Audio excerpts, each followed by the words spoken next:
मंडळी, सासरी निघालेल्या मुलीला चुकूनही देऊ नका या भेटवस्तू, नाहीतर तिच्या संसाराला लागेल ग्रहण. चला जाणून घेऊयात. त्यातली पहिली वस्तू आहे लोणचं.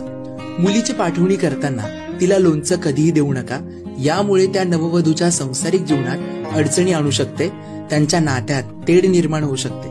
दुसरी वस्तू आहे झाडू. पाठवणीच्या वेळी मुलीला झाडू देऊ नका किंवा साफसफाई संदर्भातली कोणतीही वस्तू देऊ नका. यामुळे तिच्या आयुष्यात दुःख कोसळू शकते. तिसरी, सुई किंवा टोकदार वस्तू. यात सुई, चाकू, सुरी, कात्री अशा टोकदार वस्तू कधीही देऊ नये. असं मानलं जातं की हे केल्याने त्यांच्या वैवाहिक आयुष्यात कटुता येते. चौथी, चाळणी. अशीच एक वस्तू म्हणजे पीठ चाळायची चाळणी. ही चाळणी मुलीला चुकूनही भेटवस्तू म्हणून देऊ नका आणि पाठवणीच्या वेळीच नाही तर कधीच मुलीला चाळणी देऊ नका.